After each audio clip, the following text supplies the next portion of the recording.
A'udzubillahi minasyaitonirrajim. Bismillahirrahmanirrahim. Assalamualaikum warahmatullahi wabarakatuh. Alhamdulillah wassalatu wassalamu ala Rasulillah wa ala alihi wasahbihi wa man wala. Alhamdulillah, bersua kembali kita. Kalau sebelum ini kita berbicara tentang adab menuntut ilmu, insya-Allah pada kali ini kita akan membicarakan tentang mengejar keberkatan di dalam menuntut ilmu. Insya-Allah dalam kita menuntut ilmu ini, keberkatan itu amat penting. Sudah tentu hadirin hadirat adik-adik sekalian akan tertanya-tanya, apa maksud berkat? Apa itu keberkatan?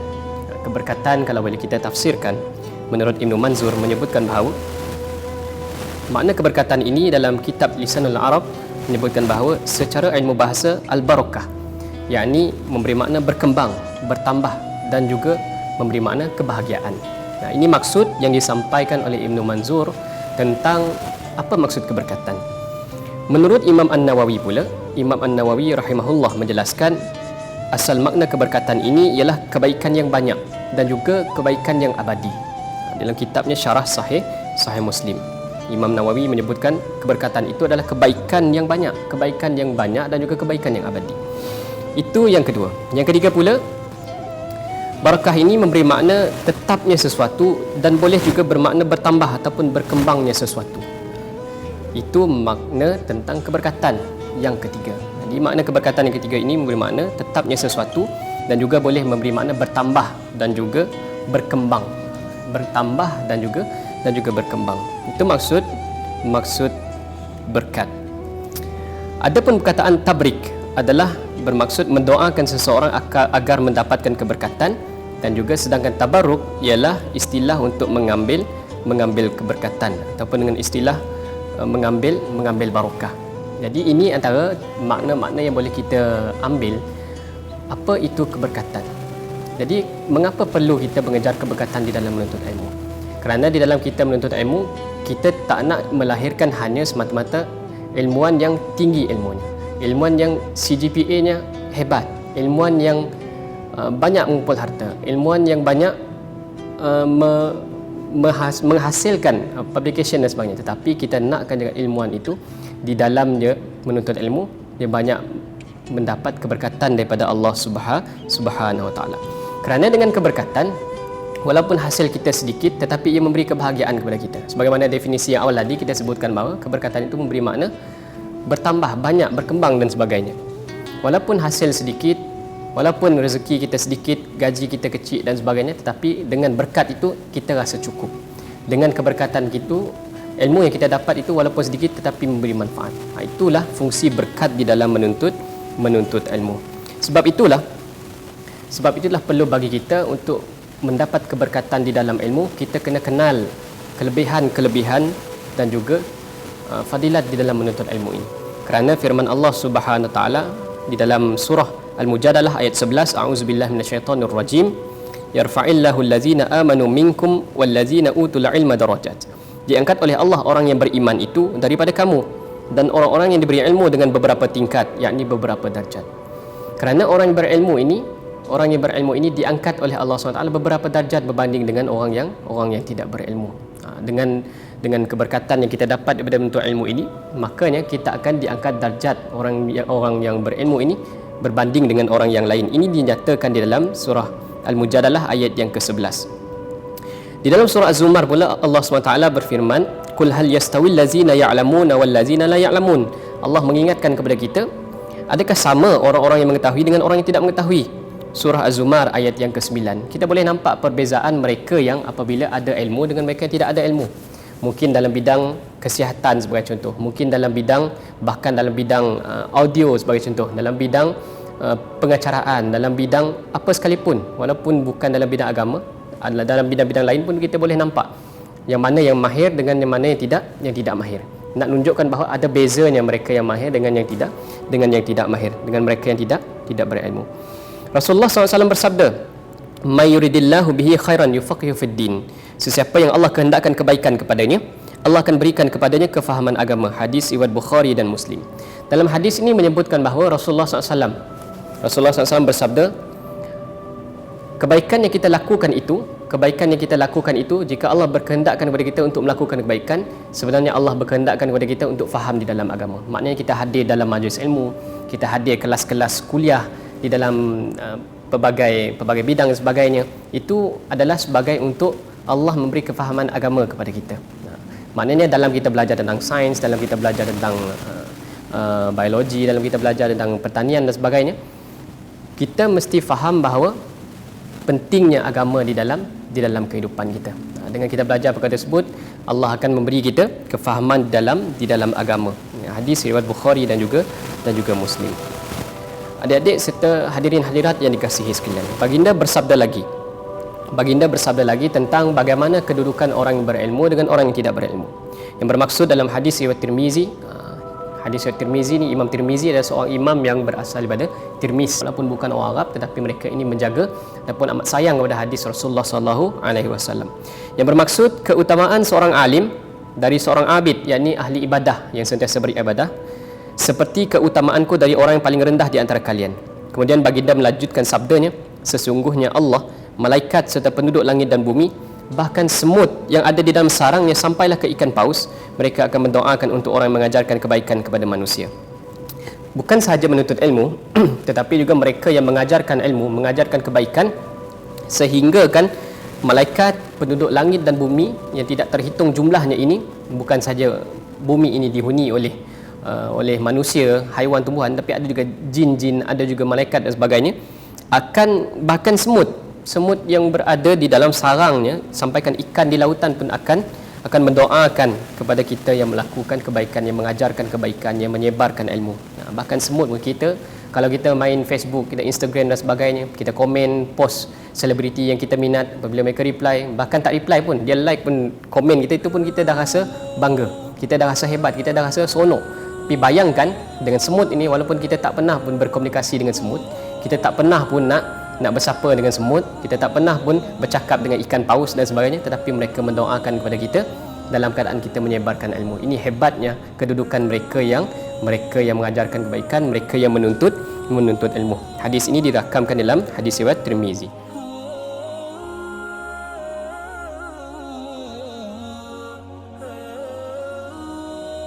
Ataupun kita nak mengejar keberkatan di dalam menuntut ilmu, seringkali diingatkan kita hendaklah sentiasa bersungguh-sungguh. Dalam kita menuntut ilmu, kita hendaklah sentiasa bersungguh-sungguh. Allah SWT berfirman dalam surah Al-Ankabut ayat 69, "Wallazina jahadu fina lanahdiyannahum subulana wa innallaha lama'al muhsinin." Dan orang-orang yang berusaha dengan bersungguh-sungguh kerana memenuhi kehendak agama kami, yakni Allah, sesungguhnya kami akan pimpin mereka itu ke jalan-jalan kami yang menjadikan mereka gembira dan beroleh keredaan. Dan sesungguhnya pertolongan dan bantuan Allah beserta orang-orang yang berusaha membaiki amalannya. Sebab itu jangan pelik. Kadang-kadang ada yang pelik, hantar anak-anak pergi sekolah pondok yang kadang-kadang ada yang tidak ada sijil dan sebagainya. Tapi sekarang alhamdulillah semua dah ada sistem, bahkan di Malaysia pun dah ada sijil tahfiz Malaysia dan sebagainya. Risau dengan rezeki mereka, apa yang mereka akan jadi bila besar kelak dan sebagainya. Kita kena ingat bahawa setiap yang kita lakukan itu, kalau niatnya baik, kalau apa yang kita lakukan untuk manfaat kepada agama, insya-Allah Allah SWT akan tolong. Sebab tu dalam ayat ini tadi Allah Subhanahu Wa Taala menyebutkan bahawa sesungguhnya pertolongan dan bantuan Allah beserta orang-orang yang berusaha membaiki amalannya. Kita berusaha untuk membaiki bukan saja amalan diri kita, tetapi juga amalan keluarga kita. Kita nakkan keluarga kita menjadi keluarga yang baik, keluarga yang dekat dengan agama, dekat dengan Allah Subhanahu Wa Taala. Dengan usaha yang kita ada itu, walaupun kita dari kalangan keluarga yang kurang berkemampuan, keluarga yang miskin, nak membaiki kehidupan dan sebagainya, mungkin dapat tawaran belajar, mungkin ada yang dari Sabah, dari Perlis, dari Kelantan sebagainya, nak berhijrah ke sini untuk menuntut ilmu dengan niat untuk untuk mengubah nasib keluarganya, insya-Allah Allah akan beri kemudahan. Sebab itu banyak daripada ustaz-ustaz yang saya kenal, guru-guru yang saya kenal, sahabat-sahabat yang saya kenal, pergi sampai ke Mesir, pergi sampai ke Jordan, pergi belajar sampai ke Madinah dan sebagainya. Kebanyakan daripada mereka asalnya daripada keluarga yang kurang berkemampuan, tapi oleh kerana niat dan semangat mereka untuk menuntut ilmu ini, Allah mudahkan jalan mereka. Ada sahaja rezeki dari pelbagai sudut, yang bahkan ada yang hulurkan sponsor pembiayaan beasiswa dan sebagainya. Itu adalah kelebihan mereka yang menuntut ilmu. Kerana mereka ini doa mereka ini makbul. Doa mereka ini, mereka yang bermusafir untuk menuntut ilmu ini, amat dekat dengan Allah Subhanahu Wa Taala. Sebab itu jangan pelik apabila ada yang sanggup menghantar anak mereka jauh belajar semata-mata untuk nak belajar tentang agama, semata-mata nak belajar untuk kedoktoran dan sebagainya. Mereka yakin bahawa mereka akan dijaga oleh Allah Subhanahu Wa Taala. Ini yang patut kita tanamkan dalam diri kita, keyakinan yang perlu kita sematkan di dalam diri kita. Baginda Rasulullah sallallahu alaihi wasallam bersabda, "Man salaka tariqan yaltamisu fihi ilman sahalallahu lahu bi tariqan ilal jannah." Barang siapa menempuh jalan untuk menuntut ilmu, Allah akan memudahkan jalan bagi mereka untuk sampai ke syurga. Hadis riwayat Muslim. Ini adalah hadis yang amat popular. Adik-adik sekalian, hadirin hadirat, ini adalah hadis yang amat sentiasa kita dengar, yang sentiasa memberi motivasi kepada kita, yang sentiasa memberi galakan kepada kita, dorongan kepada kita untuk menuntut ilmu agama, menuntut ilmu dunia. Dan kita yakin bahawa ilmu yang kita cari itu adalah sesuatu yang bermanfaat, maka akhirnya kelak akan memudahkan jalan bagi kita untuk ke syurga. Memang itu pun destinasi yang kita inginkan.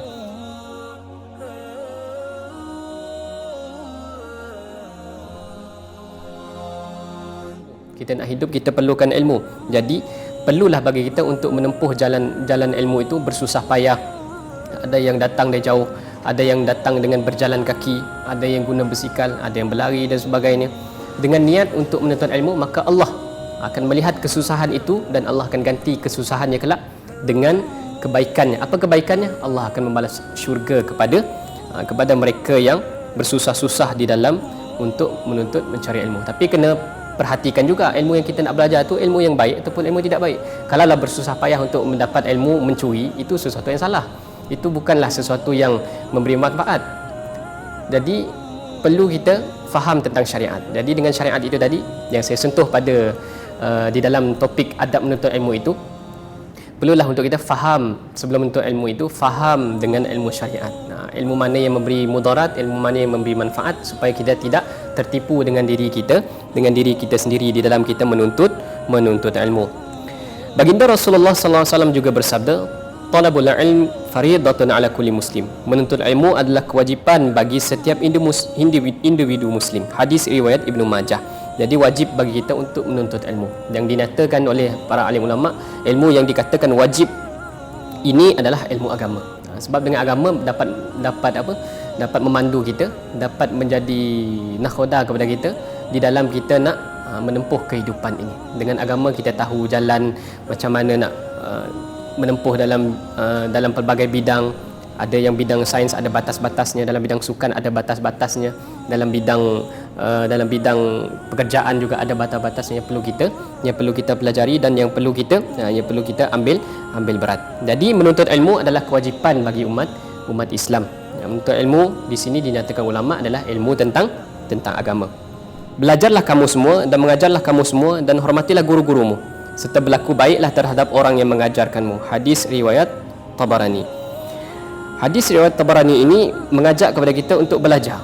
Mengajak kita untuk terus belajar dan mengajarlah kamu semua, dan mengajar kepada orang lain juga, dan hormatlah guru-guru kita, dan hormat guru-guru kita, serta berlaku baiklah terhadap orang yang mengajarkanmu. Jadi sekarang kalau kita tengok banyak yang berlaku anak murid tidak hormat guru. Bahkan kalau masuk dalam grup WhatsApp pun ramai yang left dan sebagainya apabila diberi kerja rumah dan sebagainya. Ini satu yang amat meruncing yang perlu kita cari solusi. Nak ajar mereka ini supaya hormat kepada guru-guru. Perlu hormat kepada guru-guru agar ilmu yang dituntut itu takut ilmu yang dituntut itu tidak berkat. Jadi sebab itu pentingnya keberkatan di dalam menuntut ilmu. Sebab kita tadi dah sentuh tentang sebab kita nak dapat keberkatan di dalam ilmu. Jadi kali ini jangan kita lupa juga ada juga yang namanya sebab-sebab yang boleh hilangnya keberkatan di dalam menuntut ilmu. Kita kena pastikan kita perlu elak daripada hilangnya keberkatan di dalam ilmu. Antaranya apa? Antaranya adalah berdebat tanpa ilmu. Kita tidak ada kepakaran pun dalam ilmu tersebut, kita tidak ada background dalam ilmu tersebut, tetapi kita nak juga berbicara, kita nak juga berdebat, maka ia akan merugikan kita kerana ia akan menghilangkan keberkatan. Kerana di dalam kita nak berdebat, kita bukan nak menyebarkan manfaat, tetapi kita berdebat kerana nak tengok siapa tuah, siapa jebat. Kita nak tengok siapa yang hebat, siapa yang lebih tinggi, siapa yang lebih hebat hafalannya, siapa yang lebih tajam pemikirannya. Jadi perdebatan di dalam tanpa ilmu itu adalah sesuatu yang patut dibendung.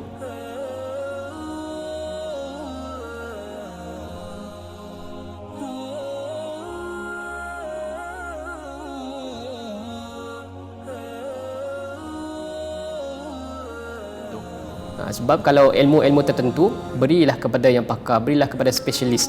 Tak perlu kita sebagai orang awam yang tidak ada A to Z tentang pembelajaran tersebut, kita nak juga masuk, kita nak juga bicara, kita nak juga lontarkan idea pemikiran kita. Jadi elakkan, kerana ia akan menghilangkan keberkatan kita di dalam menuntut ilmu. Kerana secara umumnya orang yang suka berdebat tanpa ilmu ini akan menghilangkan keberkatan. Kerana ia akan bukan sahaja berkat, tetapi bukan sahaja berkat akan hilang, tetapi ia akan digantikan dengan sifat yang namanya takabur, sifat riak, sifat ujub, merasa diri lebih hebat, merasa diri lebih tahu daripada orang lain. Ini akan lebih merosakkan hati kita. Maka jauhilah perdebatan meskipun kita berada dalam keadaan yang benar. Walaupun kita dalam keadaan yang betul, dalam keadaan yang benar, tinggalkan perdebatan, kerana akan dibalas oleh Allah Subhanahu Wa Taala. Rasulullah sallallahu alaihi wasallam bersabda, yang bermaksud hadis riwayat Abu Daud, barang siapa yang meninggalkan perdebatan sementara dia berada di atas kebatilan, yakni kesalahan, maka akan dibangunkan sebuah rumah baginya di syurga yang terendah. Walaupun dia berada di tempat yang salah, tapi dia tinggalkan perdebatan, maka Allah akan balaskan dengannya sebuah syurga, sebuah rumah di syurga. Dan barang siapa yang meninggalkan perdebatan padahal dia berada pada jalan yang benar, padahal dia benar sekalipun, maka Allah akan membangunkan sebuah rumah baginya di syurga di pertengahan. Dan barang siapa yang memperbaiki akhlaknya, maka akan dibangunkan baginya rumah di syurga yang tertinggi. Sebab itu di dalam menuntut ilmu ini perlu akhlak, didikan akhlak. Kita tak nak ilmuwan itu lahir sekadar ilmunya tinggi tapi akhlaknya rendah. Kita nakkan akhlak dia sekali tinggi, akhlaknya cantik, murni dan sebagainya. Sebab itu adalah perkara yang amat penting di dalam kita menuntut ilmu. Kerana dengan ilmu yang ada itu, sepatutnya ilmu yang ada itu memperbaiki akhlak, bukannya memburukkan lagi akhlak. Jadi sebab itu perlu bagi kita untuk memperbaiki akhlak, kerana akan dibalas dengan syurga oleh Allah SWT di tempat yang tertinggi.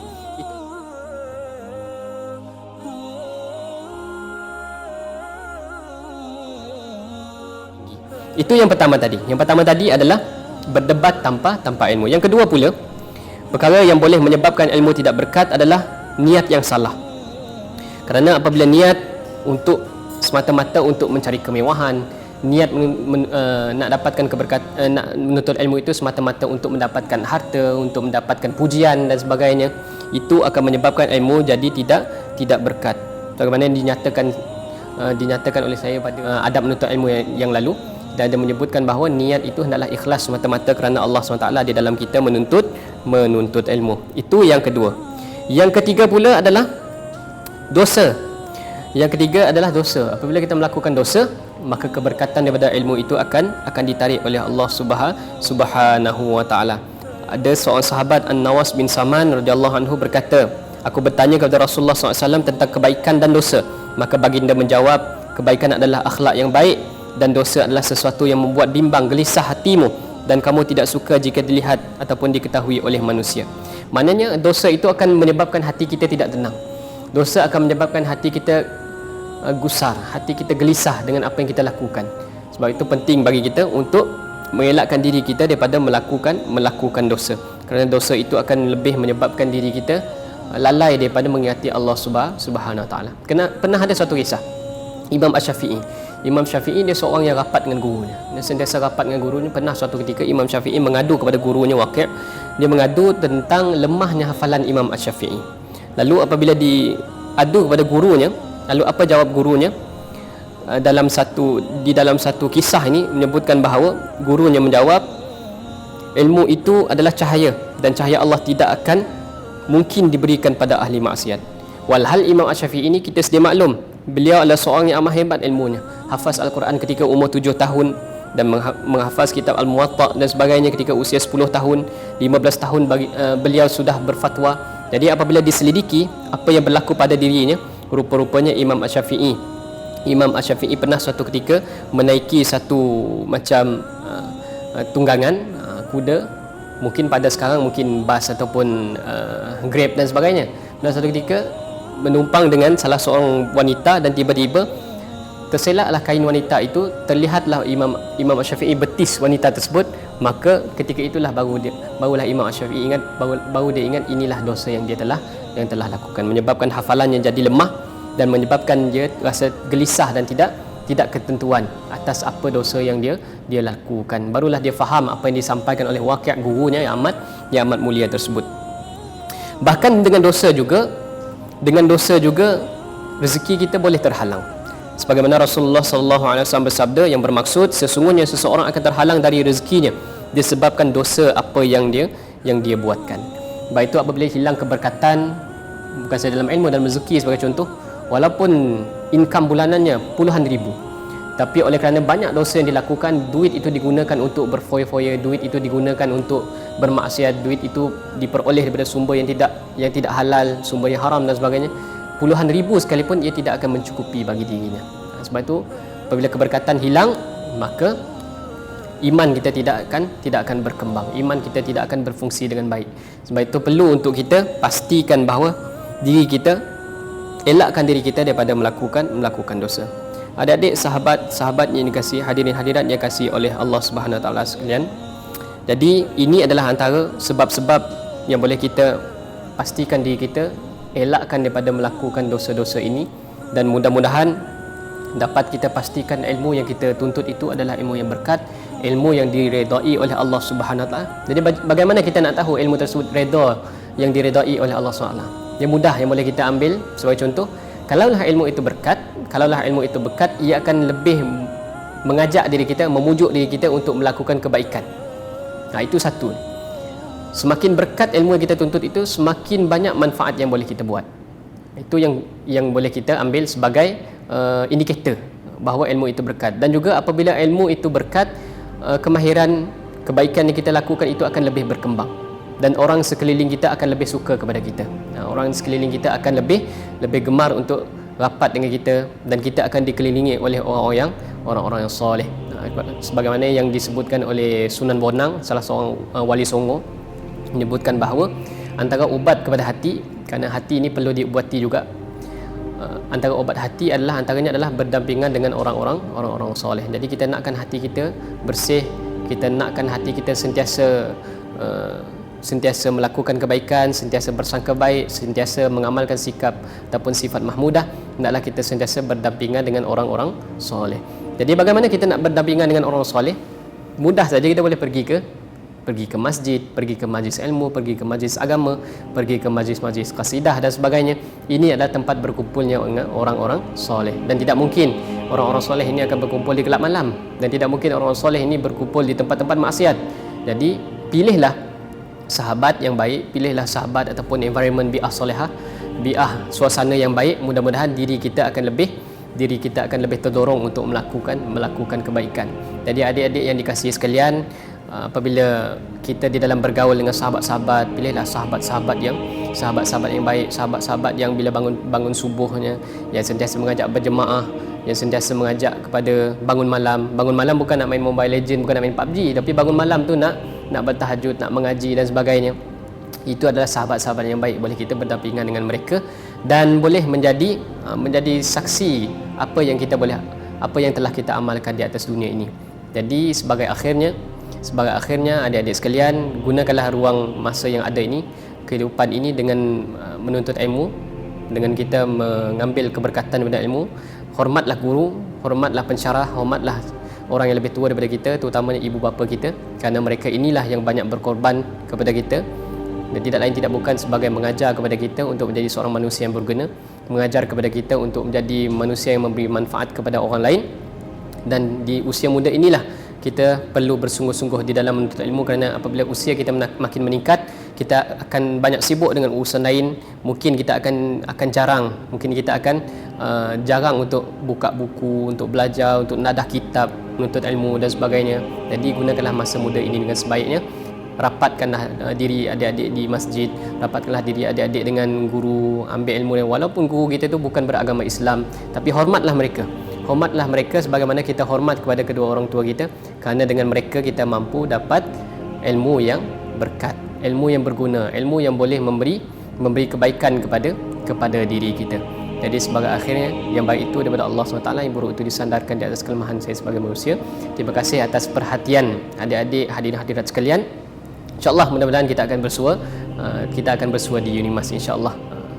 Wabillahi taufiq wa hidayah. Assalamualaikum warahmatullahi wabarakatuh.